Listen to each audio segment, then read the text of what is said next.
YCP నేత salmon హత్యను ఖండిస్తూ ఎన్టీఆర్ జిల్లా వైసీపీ నేతలను నిరసనకు దిగారు. ఇక సాల్మన్ను దారుణంగా హతమార్చారని మాజీ ఎమ్మెల్యే మల్లాది విష్ణు అన్నారు. దళితులపై దాడి చేసిన వారికి పోలీసులు కొమ్ము కాస్తున్నారని, బాధితులపై కేసులు పెడుతున్నారని ఆరోపించారు. సాల్మన్ హత్య జరగకుండా చర్యలు తీసుకోవడంలో పోలీసులు విఫలమయ్యారని, హత్య తర్వాత దహన సంస్కారాలు కూడా చేయకుండా అడ్డుకున్నారని ఫైర్ అయ్యారు. సీఐ భాస్కర్ రావును తక్షణమే సస్పెండ్ చేయాలని వారు డిమాండ్ చేశారు. ఇక లోకేష్ రెడ్ బుక్ ను ఇప్పటికైనా పక్కన పెట్టాలని అన్నారు మల్లాది విష్ణు.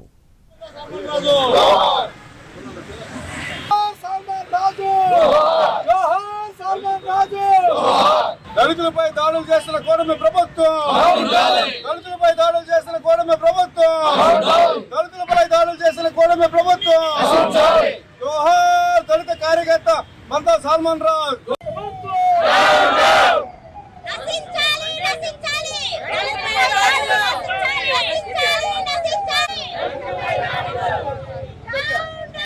దళిత వైఎస్ఆర్ కాంగ్రెస్ పార్టీ కార్యకర్త సాల్మన్ రాజు దారుణమైనటువంటి హత్యకి ఎన్టీఆర్ జిల్లా యూనివర్సిటీ ఎస్యూసెల్ ఆధ్వర్యంలో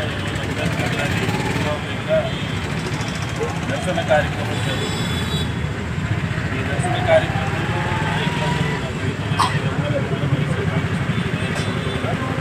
పాల్గొన్నారు. తెలుగుదేశం ప్రభుత్వం ఎప్పుడు అధికారంలో ఉన్నా కూడా దళితులంటే దళితుల మీద దౌర్జన్యాలు, దళితుల యొక్క హత్యలు సర్వసాధారణం అయిపోయింది. ఈరోజు కూడా 20 మాసాల తర్వాత వారికి బాగోలేదని చెప్తున్నారు. ఆ గ్రామానికి వెళ్ళి వారిని పరామర్శించి అక్కడ ఉన్నటువంటి సాల్మన్ రాజుని తెలుగుదేశానికి సంబంధించినటువంటి కొంతమంది వ్యక్తులు రాత్రితో కర్రలతో దారుణంగా హత్య గావించబడే విధంగా కొట్టడం అనేది తీవ్రంగా ఖండిస్తా ఉన్నాం. హత్యని తీవ్రంగా ఖండిస్తా ఉన్నాం. ఇంత జరిగినప్పటికీ కూడా పోలీసు యంత్రాంగం నిమ్మకు నీరెత్తినట్టుగా ఉంది.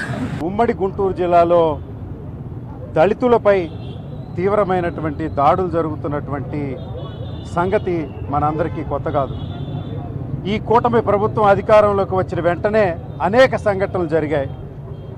ఇప్పుడు మందా సాల్మంది పరాకాష్ఠకు చేరి ముందే హత్య జరుగుతుంది, అలాంటి ప్రయత్నాలు ఉన్నాయని తెలిసినప్పటికీ కూడా పోలీసులు నిర్లిప్తంగా ఉండడానికి దీని వెనుక కూటమి ప్రభుత్వం కుట్ర కాక మరొకటి కాదని మీకు తెలియజేస్తా ఉన్నా.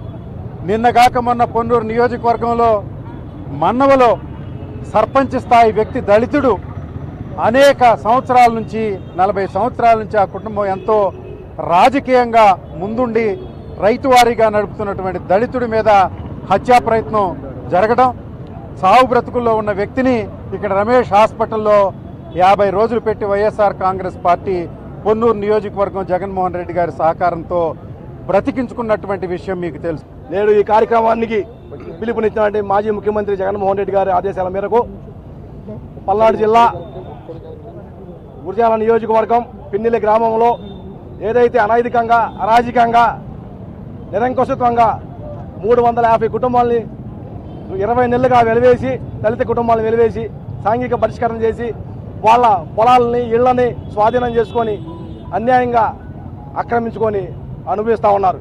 అక్కడ ఉన్న స్థానిక ఎమ్మెల్యే అనుచరులు వాళ్ళకే దాన్ని అమ్మాలా, వాళ్ళకే పంట పొలాల్లో పండిన పంటను అమ్మాలా, వాళ్ళు ఇచ్చినప్పుడే డబ్బులు తీసుకోవాలా, వాళ్ళు ఎవరి దగ్గర డబ్బులు ఉన్నాయి అనిపిస్తే వాళ్ళని అడిగితే వాళ్ళు డబ్బులు ఇవ్వాలా, డబ్బులు ఇవ్వని పక్షంలో దాడులు చేయాలా, దాడులు చేసి భయభ్రాంతులకు గురి చేయాలా అనే వాతావరణంతో పిన్నెల గ్రామం అత్యంత ప్రజాస్వామ్యానికి దూరంగా, రాజ్యాంగ విలువలకి, రాజ్యాంగానికి దూరంగా